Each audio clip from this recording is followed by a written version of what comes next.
Welcome to Transformational Blueprints, the podcast that's here to tackle the big question. Why do so many transformation programs fall short, and what can we do about it? I'm Mario Michaels, founder and director of Hilti Group, and I'm thrilled to have you join me. In this series, we go beyond theory, bringing you first-hand stories and insights from some of the world's top architecture and transformation leaders.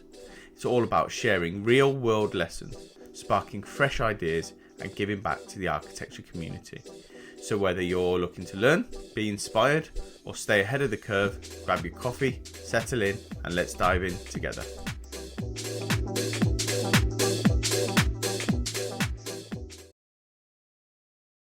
Can't sit today? There we go. I always give it a couple of minutes as well. Yes. There we go. Just to reconfigure itself. So cool. Right, I'll go ahead and start then. Yes. So welcome everybody. Today we're going to be talking to Anthony Sneed about how to build a technology roadmap for your organization. Anthony Sneed works as a chief technology architect for the Hilti Group in the Fastening and Protection Solutions division. He has been with Hilti for the past 7 years, where he's been responsible for charting the technology strategy for the company. He's come from a developer background, mainly in C# and has published about 70 open source projects with several million downloads. His experience also includes working as a consultant, an instructor, and a course author for Develop Mentor and Wintellect.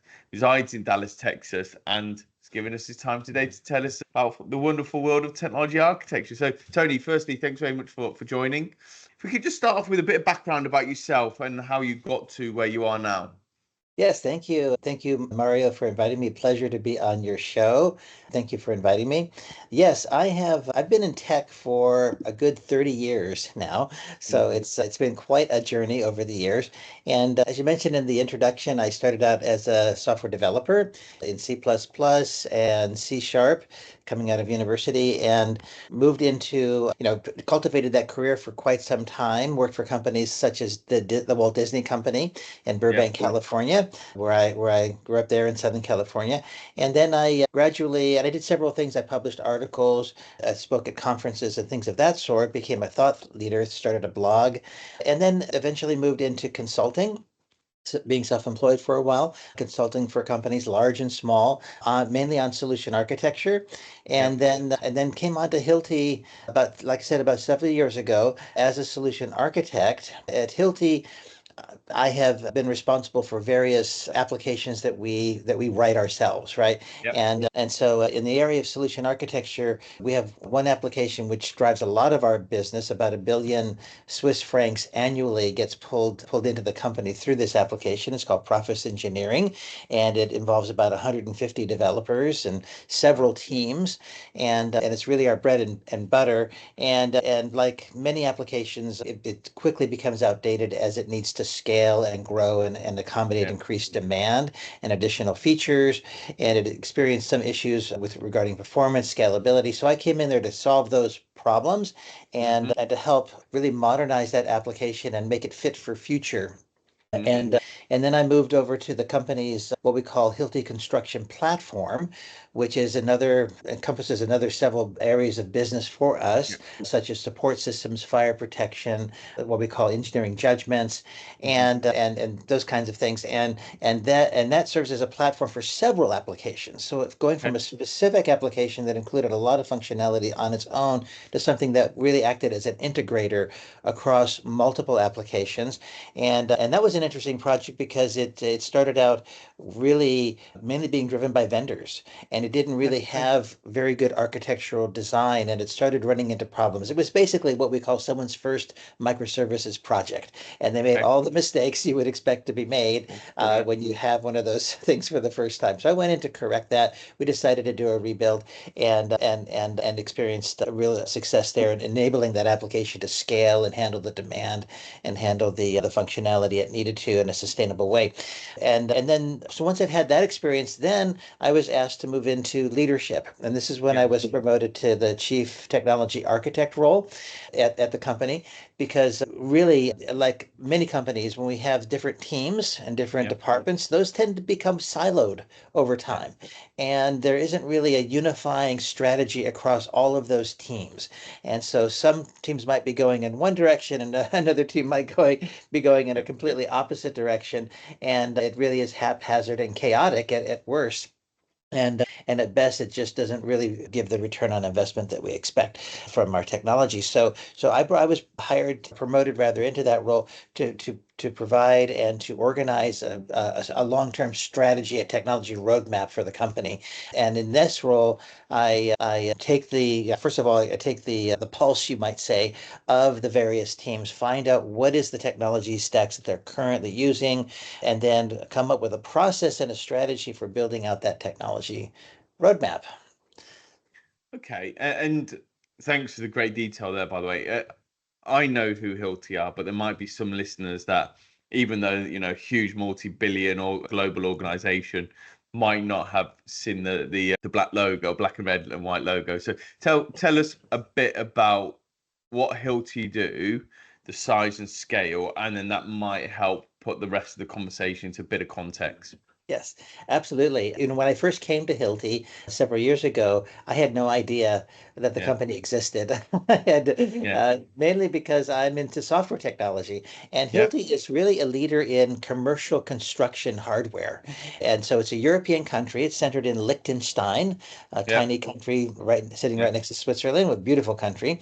I like to say it's the opposite of Texas, where I live. Yeah. It's got huge mountains, beautiful, and here we're just flat completely. Yeah. Uh, but it's I like to think of Hilti as the Apple in a sense of the construction industry, because the products and tools that we build, and we build many different tools. A lot of people who are into construction are familiar with the name and the brand and the tools, but we also build things that hold the building together. When Yeah. you build things like hospitals and stadiums Yeah. and medium and large and construction projects, things like anchors that attach, steel and concrete. All of these things are made by Hilti. And so, but it turns out that the way we work our business model is to charge a quite a high premium for those tools, because they are engineered to a level that's much higher than a lot of our competitors. So a Hilti tool or hardware might cost several times the competition. And so we actually have a direct sales force that exists to be able to communicate that value proposition to customers, develop loyalty. But even with that direct sales force, and we're a company of about 30,000 employees, and we bring in about 8 or 9 billion Swiss francs a year Yeah. through our various businesses. But even with that force, we can't reach everybody that we'd like Yeah. to reach. And so what we do is we develop our own custom software that exists to help our customers do their jobs. Yeah. And one of our primary personas that we cater to is called, we like to call it a specifier, but essentially it's a structural engineer, someone Yeah. whose responsibility it is to design those connections that we talked about. And so that's one of the personas that we target. And that structural engineer needs to be able to use very sophisticated software to Yeah. understand the force load, right, of a steel beam onto a steel base plate, which sits on a concrete foundation. What kind of anchors are needed, and the distribution of those anchors, so that we write that software. That's our process engineering suite, and that's just one application. There's many different kinds of connections that structural engineers create. So when we build that software, we engender a loyalty in that customer, and they're much more likely to buy our hardware. Yeah. So essentially, that's the business model for Hilti. Because absolutely, you think of, and I know them as a construction business in terms of that industry per se, but then you think, well, how does technology? Why do they need a chief technology architect, and why do they need 150 software engineers? And then you start getting into nooks and crannies. Okay, right, that makes sense. So cool. Yes. Right, we've got a question from a previous guest. Yes. And his question to you, Tony, is if you had to start a modern architecture practice from scratch, what would be the three principles or things that would be non-negotiable for you? So the main thing that I like to focus on is the people, right, that make up the team. And I think there are two sides to that equation. When you bring somebody on a team and you're forming a team, building up an architecture practice from scratch. One, Hmm. I think non-negotiable is technical competence. And this really has to do with especially having a background in software development specifically and in software architecture in terms of design. So you can take an average developer and they're going to be technically proficient depending on the number of years experience they have Yeah. and their education, et cetera. And I'm a little biased because I come from a developer Yeah. training Yeah. background and I enjoyed doing that. But that they need to have the street creds, I like to say. They need to have the wounds to show that they've been in the battle, and the reason they need that is because when architects create their designs, they are delivering those designs to development teams, Yeah. right? And so you can have a problem with an ivory tower syndrome, or what Martin Fowler likes to call an astronaut architect who's completely out of touch with Yeah. Earth, and creating designs that really don't really have a strong correlation to the reality that developers face in having to implement those designs. Hmm. So you want someone who has been in the trenches and who understands that side of it, Yeah. that side of it there. That said, in order for someone to go from a developer background to a solution architect or software architect level, they need to have a shift in mentality. And that Yeah. shift has to be thinking at a higher level of abstraction. That begins with Yeah. design patterns, the Gang of Hmm. Four, enterprise design patterns, things like CQRS or repository domain driven design. There's patterns like you can't believe, but Yeah. someone who's really begin to think deeply about those patterns at a higher level of abstraction, because that's what drives these designs and makes them work, right? And Hmm. that's why we come up with these patterns and the ability to understand and combine them in a certain way. So all of that's sort of the technical side, but there's just as important a non-technical side, and that has to do with leadership, being Yeah. an influencer, understanding how to work with people, stakeholders, because the architect sits between in that nexus between the technology side and the business Yeah. side, right? Yeah. And needs to be able to not only communicate at a technical level those designs to the development teams, but needs to be able to communicate to the business side what is that return on investment? Why Yeah. should we pick a specific technology or develop an application versus buying something off the shelf? That kind of thing. And not only that, but many of the things that you're going for actually affect the organization. There's Yeah. transformational change, and you need to know how to build alliances within the company, how to communicate clearly to your stakeholders, how to bring them on board, how to negotiate and persuade. All of those soft skills are extremely important. And I kind of like to joke around a little bit because at Hilti, we're in Switzerland, and we have a lot of Germans there and different European and Czechs and things of that sort. And I like to practice what I like to call a form of beer diplomacy, Yeah. where I can sit down, and if I have a stakeholder that I really want to get on board and who's been holding out, or who I might find a difficult audience, I'll just get together with them for a beer. Probably not uncommon in the Yeah. UK there that you would do that. Maybe a little more, not as common here in Texas. We might have some other kind of liquid we would imbibe, but I felt that be very useful, and Yeah. that kind of people skill I think is really important. So I would sort of lay that out with getting the right team members on board.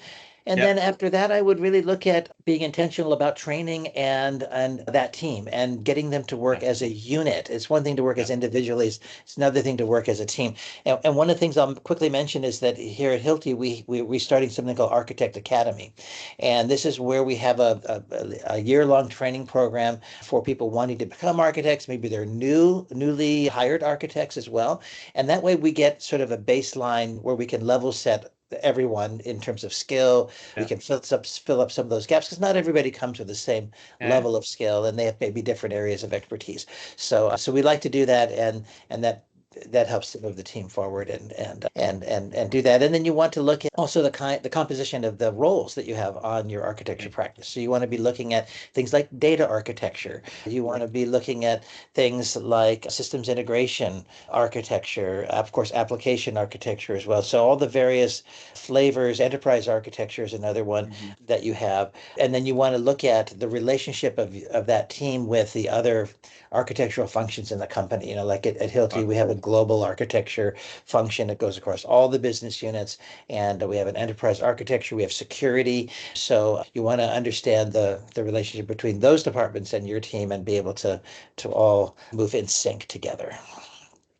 Fine. So essentially then from a practical or from a pragmatic perspective, firstly go in, understand the roles that you need within your practice for the size of organization, for the challenges ahead, then go and find architects that have got the right technical proficiency, then find architects that have those softer skills to be able to be that intermediator. And right, okay, makes absolute sense. I usually then follow that with what do you think makes a great architect in today's world? But you've absolutely answered that. In your view, then, Tony, and I'm jumping slightly ahead here, Yeah. what is the architect's true role? And everybody always says joining technology with the business and and all this, but how do they effectively translate that business strategy and technology execution and take credit for it? Because I think one of the things that architects don't do is get credit. The developers always get the credit for building stuff, and the architects are always the first ones to go when times get a little bit hard, kind of thing. So yeah, back to my original question: Yeah. what's the true role of an architect, and how do they translate business strategy with technology execution? Yeah, and so that's a great question. And I like to divide it into two areas. One is functional requirements and the other is Yeah. non-functional requirements. And so in terms of what the business needs to do to make its business model work, right? What does it need to do to be able to deliver the value to its shareholders and its shareholders, customers, employees, et cetera? How, what's important to that? And I mentioned in the beginning how Hilti our business model is to engender loyalty with our customers so that they invest in our tools that are much higher price but offer a higher value as well. And how do we actually engender that loyalty? And that's the purpose of our software. So it's understanding, how does technology drive the business? What is the relationship there, as you mentioned before, between technology and business? But I also think that what you have is oftentimes a disconnect. The business may see architects, as you mentioned, they're toiling away, they're working with the development teams, but they are not all that visible in terms of the value that they add. How do you do that? And as I mentioned, there's functional and non-functional. So on the functional side, we really have to drive home how architects are enabling the company to achieve what they want to achieve in terms of business value. So in terms of features and functions, right, of the software, what is it that the software is supposed to do? And we have, like in our company, the example of, we have engineers that need to design systems, right? They need to be able to work quickly. And so there's all kinds of features that they need. So as an example that we have in our structural domain, we have finite element modeling.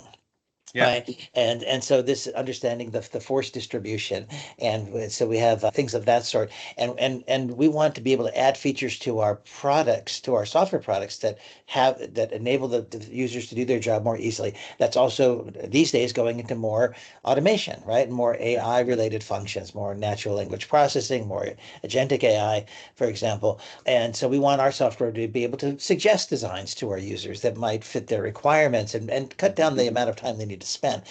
Now, what happens in software, especially over time, is it gets harder and harder to add features. If you neglect design up front, you may be able to get software to market faster initially, but then things begin to slow down as you begin to add more and more features. It takes longer and longer and longer, and it becomes more and more unwieldy. And so Martin Fowler likes to call this the design stamina hypothesis. So essentially, if you're going to sustain design and continue to deliver those features. So what I like to portray to the business is architecture and software is what enables you to add the features that you need in the product that are going to be valuable to customers, right? So when we start as architecture, we look at the product roadmap, right? And we understand that it's always in the context of the product roadmap and where we want to take the software in terms of its feature set forward, right? And how do we want to develop? And we become partners in that. And we're enabling the kinds of things that they want. That's on the functional side. On the non-functional side, it's always about performance, scalability, maintainability, right? And that's where those patterns come in, right? This is where, as I mentioned, we had an initial iteration of our construction platform that had all these problems that made it extremely non-scalable. There were a lot of interdependencies going on between various parts, and it was sort of like a spider's web in the sense that you couldn't touch one part without affecting the other parts in some unknown way. And just because it was this design approach was not taken, this holistic approach. So we had to redesign it from the ground up.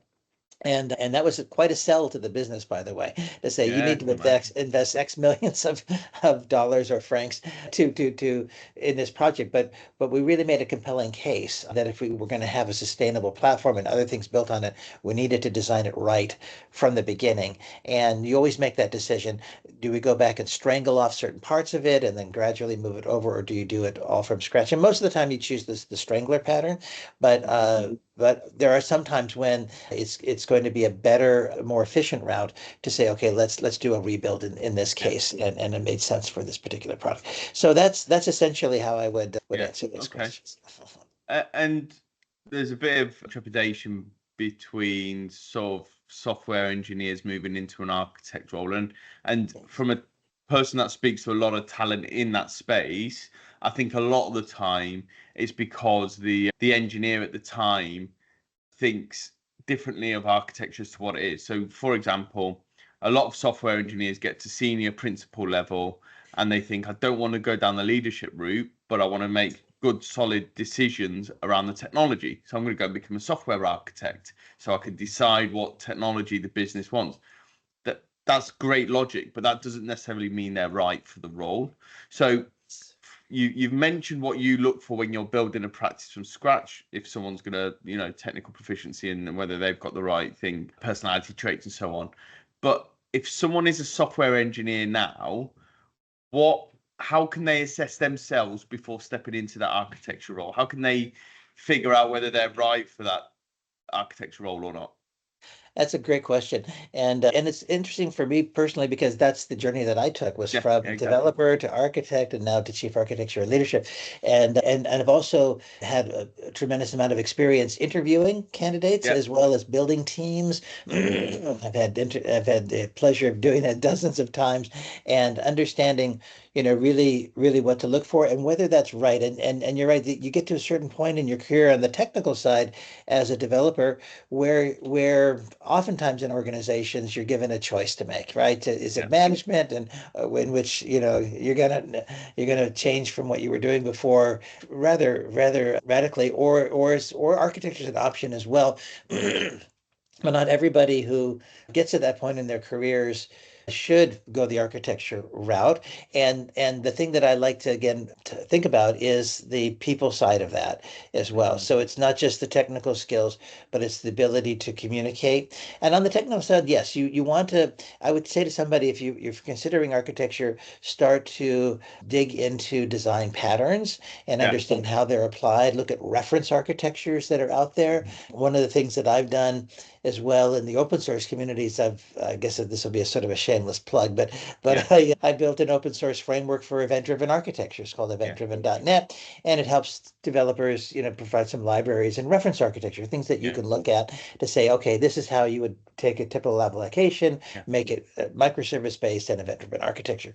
The other thing is really understanding that that's really only half your job. The other half, and perhaps arguably might even say just as important, if not more important at times, is the leadership aspect. Architect as leader and influencer, and it's interesting in Hilti because it's a family-owned company, so it still has that family-owned feeling. It's just a very large family-owned company, but the culture is really encouraging initiative, and we, if you come to Hilti and you are a go-getter and you're self-started and you you take things upon yourself, and that's the kind of personality and initiative that you can have that will actually engender success in the company, because you want to take calculated risks, right? And and I think as a good example was the rewrite for our construction platform, because it was a pretty big calculated risk, but we made sure that we did our homework and we understood the problem space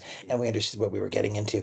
But I think that hopefully that kind of answers your question.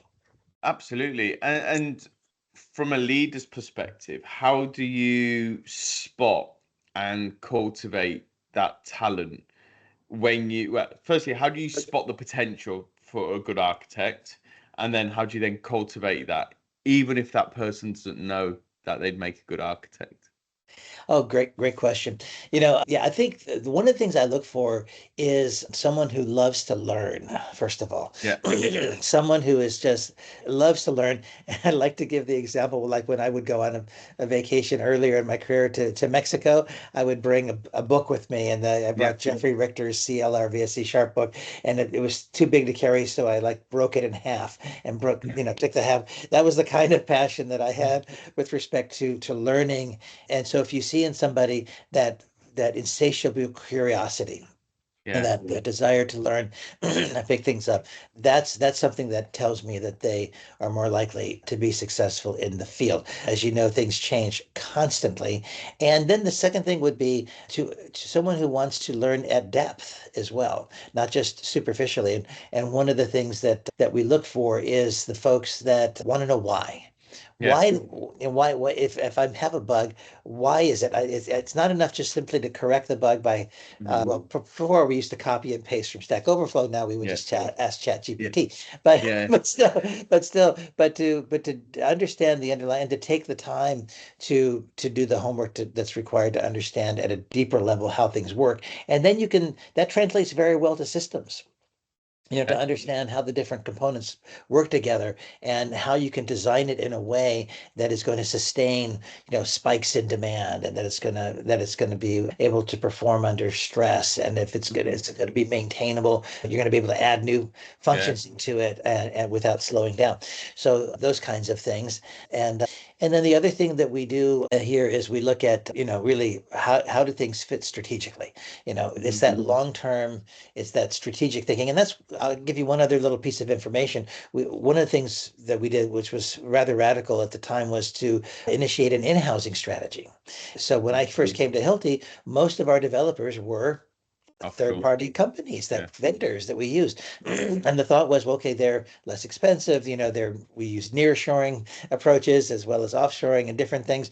And then we realized that, in a lot of cases, what they really care about is fulfilling the SOW, and they've done their work, and they're not as invested, shall we say, in Mhm. the long-term strategy, and not as much under our control, so to speak. Yeah. So we in-house. So we used to be 30% in-house, 70% vendor, and we flipped that around. Now we're 70% employee Okay. in-house.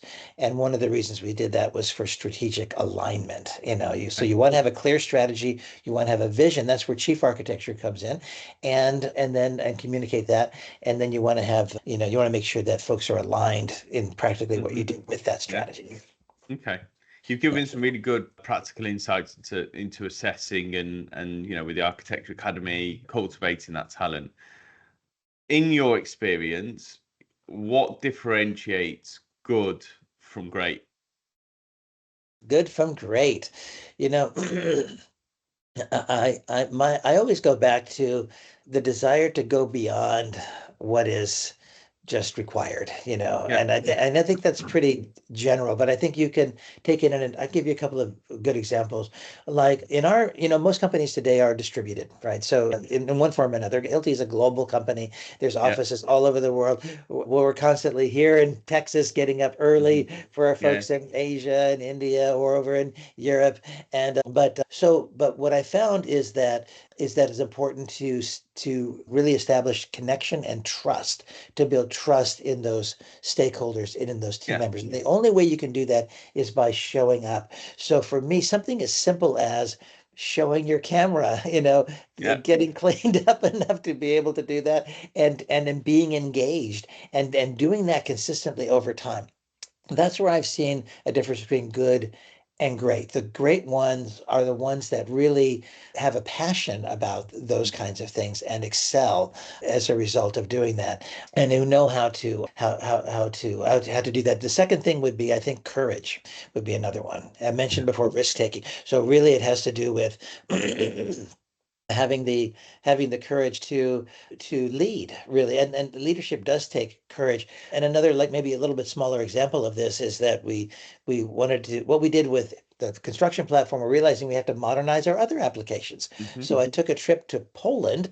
We have a vendor there. This is one of the vendors we continue to work with, a very good vendor. And I was in Krakow, and we had a week long, seminar workshop on, we're going to modernize and re-envision this application that's been around for a long time, for about 10 years actually. And so what we did was we had these joint brainstorming sessions, and we involved, so part of that passion is really the ability to influence people, as I mentioned, right? Hmm. Exercise leadership and get everybody on board. And the feedback I got from that workshop was that was the first time that they could remember in the history of working Yeah. with Hilti, so in which they felt as engaged, in Mm. which they felt as included, right? Yeah. So that's what I mean by those soft skills. And driving change. So when you combine the courage, right, and first of all, the curiosity and the desire to Yeah. do something Yeah. with that courage, and then the ability to then drive change in an organization, that's where I Mhm. think you see the greatness. Okay. Okay, makes sense. You touched on it in your introduction around going into Hilti sort of 7 odd years ago and moving from one application that was serving one business to a whole new application which is integrated into different parts of the business and your involvement in that. When building an architectural roadmap for an organization, how do you ensure it's tied to real business outcomes like ROI, speed, or resilience over just making more money? Absolutely. And the great question, the word that comes to mind is the magic is in the metrics, right? Okay. So the more you can measure things and become data driven in their approach, the more compelling a case you can make to the Yep. business, right? Because you can say to the business, "Oh yes, it's going to be scalable. It's going to be, Hmm. these wonderful traits and features," but you're not going to have credibility Yeah. unless you can actually demonstrate in a concrete fashion, have a data-driven approach. That's going to require good metrics, good Yeah. observability, good analytics, right? Okay. So there's these sort of fundamental kind of things that you need to make sure that are in place, right, in order to be able to get that data that you need to be able to Hmm.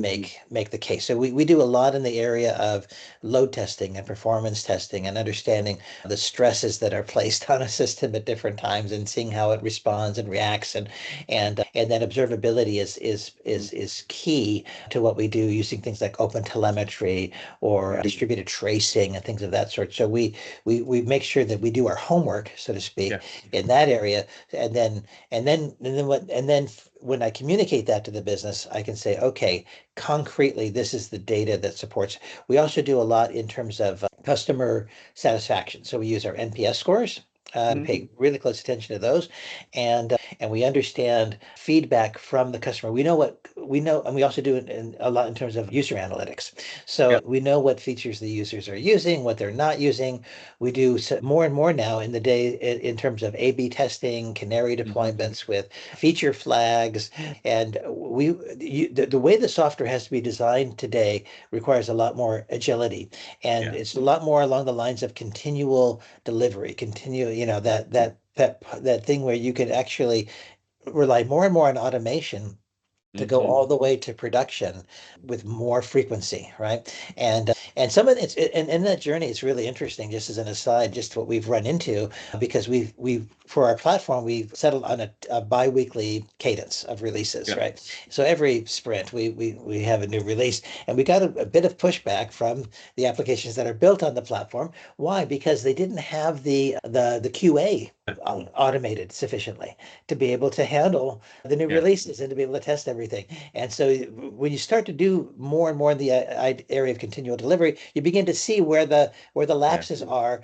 and how you've modeled things and so that and it requires a cultural change, a mindset as well. Everything from test-driven development, Yeah. behavior-driven development, all of those things are important.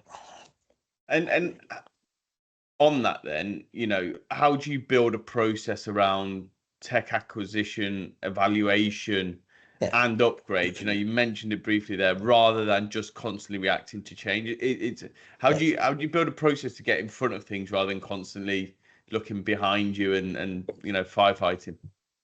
Absolutely. So we have two things that we use. One we call software technology competence assessment, kind of a big long phrase, but what that means is that we want to know where we are with Yep. respect to where we think we should be Okay. in across all of our various what we call competencies, right? So we have about a dozen competencies, things from observability, voice of the customer applications, container management, event-driven architecture, all of these things, DevOps, all of these kinds of things, observability. And we've identified competencies.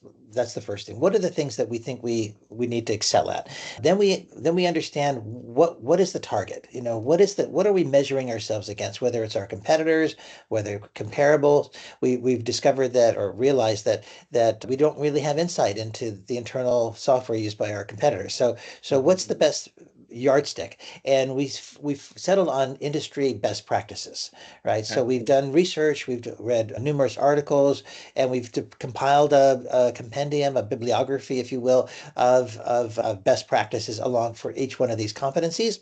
And we've established those ways of working. We also look at selected technologies. Do our technology selections get us to where we want to be? Yep. What about our internal competencies? What about the skills of the team members? Where do we stand there? And then what kind of strategic partnerships can we form? So all Yeah. those things we call dimensions. And then we measure where we're at, right? So we Yeah. go in, we inventory everything, we survey the teams, we understand the ways of working that they have, what we call the modus operandi, and we identify the gaps, right? And then Yeah. how can we fill those gaps? Do we need to upskill the team? Do we need to acquire selected technology? Do we need to partner with with another technology company, for example? We've done all of those things. So Yeah.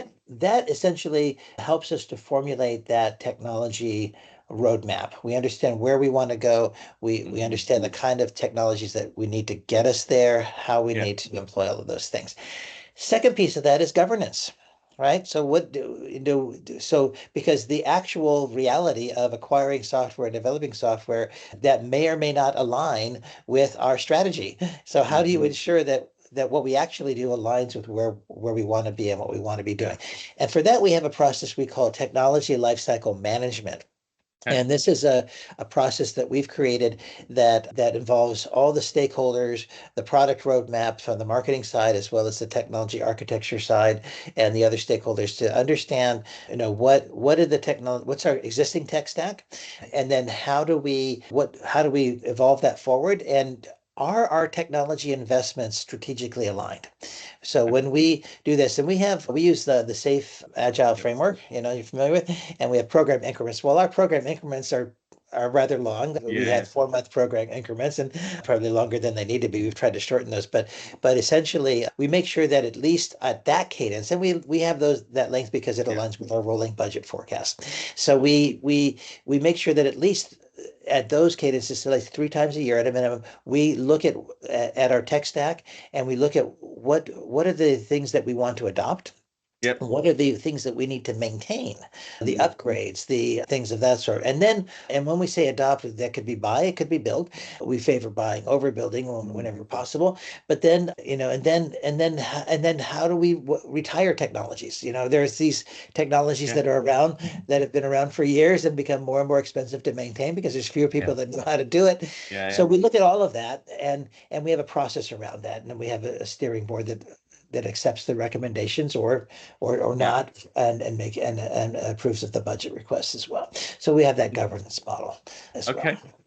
And that was my next question around sort of governance or depends who you ask. Some people call it architects call it governance. Everybody else calls it guardrails. Yes. So how do you or what does good governance look like in the context of roadmap execution, whereby you maintain control without slowing things down and without putting a load of red tape around it and Yes. stuff? Yeah, that's really great question. So when we faced that issue precisely when we developed our technology lifecycle management process, because it is a process, Yeah. and it can slow down. So we actually have two versions of it. So we have the one Hmm. that is, every 3 months, and then we have a fast track version of it. Yeah. And so we use both. And to Okay. remain agile, we use the fast track version where the Hmm. timelines are compressed and the Yeah. approvals are compressed. But we still like to have those gates where we've done an architectural review board session Yeah. of that. We look maybe run it past enterprise architecture, and then we bring it to management for their seal of approval and budget approval Okay. before doing that. Fine. Okay. And technology changes minute by minute, hour by hour, et cetera, et cetera. How do you design a roadmap when the end goal keeps shifting due to either business change or tech change? Oh yeah, absolutely. And as we like to say, the one constant is change, Yeah, and yeah, it's and as you know, I mean, and for someone like myself who's as old as me and has been around for as long as I have, you begin to see an acceleration in the rate of yeah, change, and it's almost a truism. But if you look back historically, maybe we started out every decade we might have a major paradigm shift in our yeah. industry, whether that's, going from SOAP to REST, or whether it's going to the cloud, for example, Hmm. from Yeah. on-prem. That's a huge paradigm shift. But that window has collapsed, right? So it's gone from 10 to 5 to probably 3 years now. And now we're seeing rather major paradigm shifts occur, with much greater rapidity. And so you're right. You have to stay on top of those changes constantly, and Yeah. that's where a learning culture comes in, I think. And it's sort of a multi-pronged approach you need to Yeah. have. I think there has to be, formal training. We've talked about bringing the instructor, and you have a topic, whether it's Kubernetes or container Hmm. orchestration, or Yeah. whether it's, of course, one of the many AI Yeah. topics coming around, and you have to be able to judge where things are on the hype curve, Yeah. as we are with AI, and understand where we want to be on that curve, Hmm. and what makes sense for organization maturity wise. And this example, AI is a great example, for Yeah. Hilti. So we had a project where we looked at AI at Hilti, Yeah. and what are the use cases? What are our internal capabilities? What kind of value can it bring? Trying to separate as much as possible the hype from the reality. And one of the things we discovered is that really, as a prerequisite, we need to have our act together on data analytics and on data architecture. That in order to derive as much as we would like to from an AI strategy that relies on, for example, large language models, or agents, or, for example, developing co-pilots. In our example, we might, for example, somebody, as I mentioned earlier, might be designing an anchor system, and we might be able to suggest to them, based on their Hmm. parameters, what are the optimal designs, and they can choose from those, and it accelerates the workflow.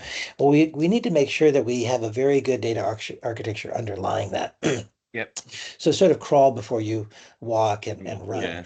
And that's kind of that's one aspect. The other thing that we do to stay on top of it, we have currently annual, and it probably will grow more frequently, hackathons. Yeah. Innovation, we Okay. call them innovation hackathons. And so we've Hmm. developed a culture of innovation mindset, and it's a competition, so we have Yeah. various teams, and we have a judge panel, and it's very exciting, and we make it fun, and it's a week-long exercise, Yeah. and we do that in order to encourage it. And many of those innovation projects end up becoming real products in our product line. So it's almost what we used to hear about Google Fridays, where the employees at Google would spend 20% of the time working on whatever they wanted to work on. We haven't gotten to that point yet, but we've Yeah. started down the road of encouraging that innovation mindset. And I think that's another thing that can help us stay Yeah. abreast of the many changes. Okay, very good. Thank you for that. We're going to move on to our quick fire questions. So we Yeah. briefly touched on this right at the beginning, but what advice would you give a newly appointed chief architect?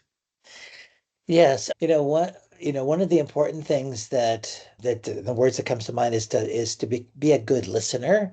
I Yeah. think that I think is critical because coming into architecture, first of all, we architects love to talk, as you can Yeah. probably guess from our Yeah. conversation, and we love to expound, and that's only a very small part of the conversation, right? We Hmm. need to first and foremost be really good at listening to the needs of people, to their understandings. And I can think of a lot of cases where a lot of difficulties come down to just miscommunication, Yeah. or not understanding the use case well enough, or not understanding the customer well enough, or our stakeholders, or the developers.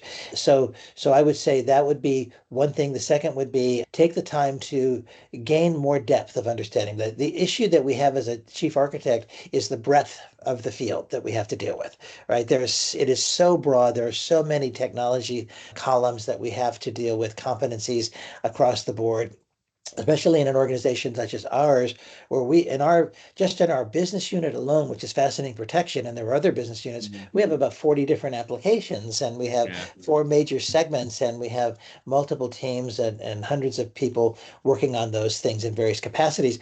And so just to be able, what you tend to sacrifice and what can happen as a chief architect is you tend to get superficial knowledge about a lot of different things.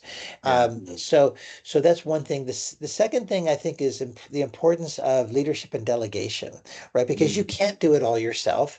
And Yeah. even when it comes to acquiring knowledge, so you need to empower others to be that vacuum cleaner of sucking up that knowledge and information and Definitely. understanding things at a deeper level.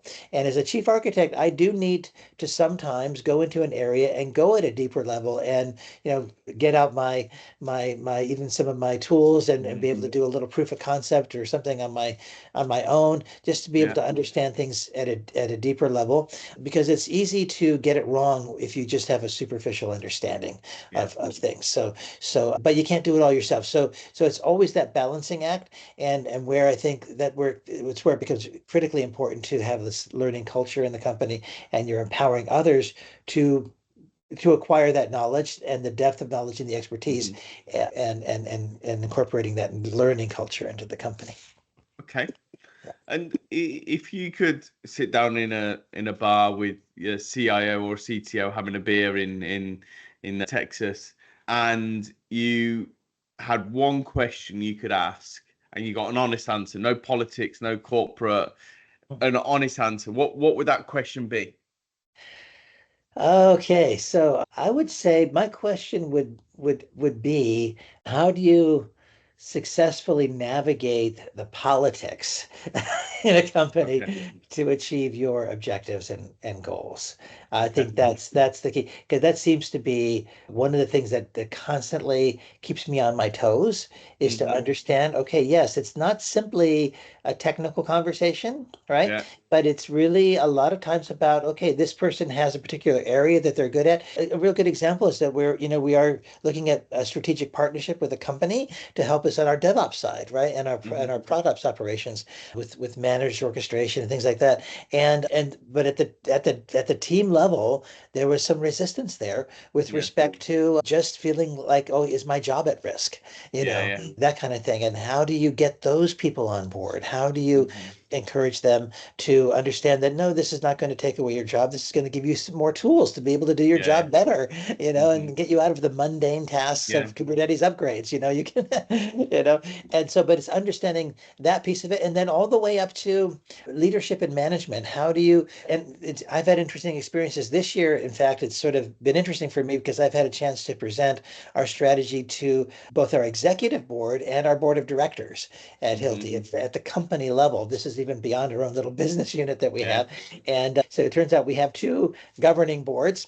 The main difference is that the executive board is more on the operational side, and the board of directors is more on the long-term investment side, and includes the Hilti family itself, Right. with the Okay. family member on the board.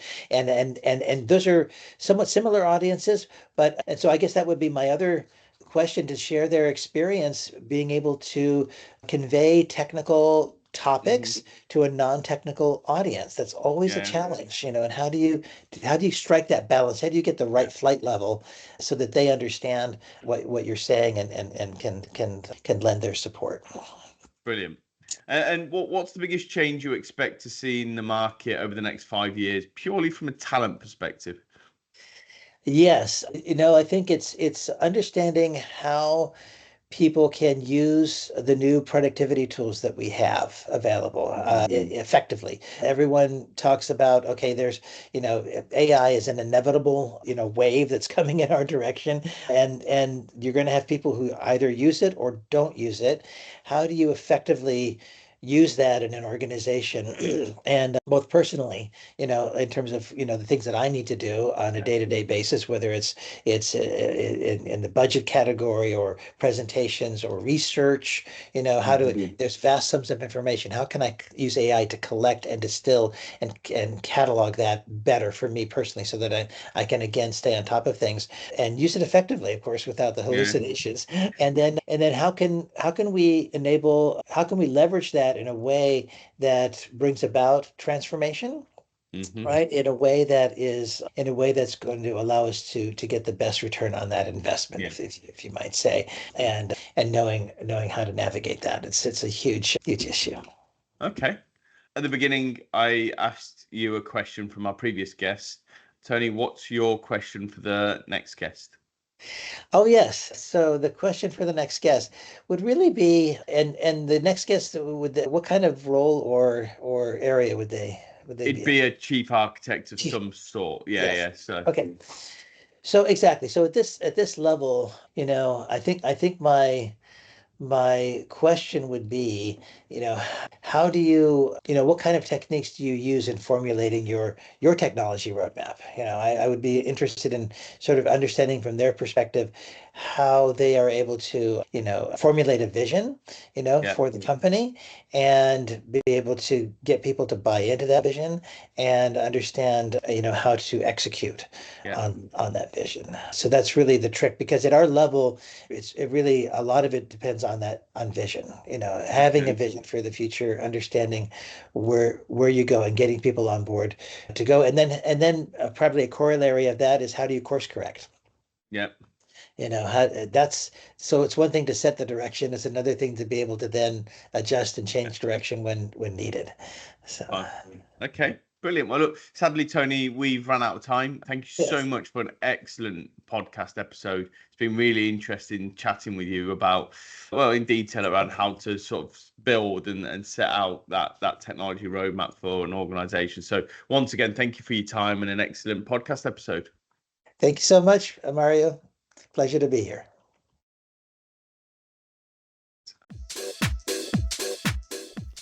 And that's a wrap on another episode of Transformational Blueprints. Thank you so much for tuning in. I hope you found plenty of insights and takeaways to fuel your journey. If you enjoyed the episode, I'd be incredibly grateful if you could share it, leave a review, or give us a like. It helps us reach more people in the industry who can benefit from these conversations. Don't forget to follow Synaxia Group on LinkedIn to stay updated on new episodes. The links are in the show notes. Join us next time for more tips, strategies, and stories from some of the brightest minds in technology and transformation. Until then, take care and keep transforming.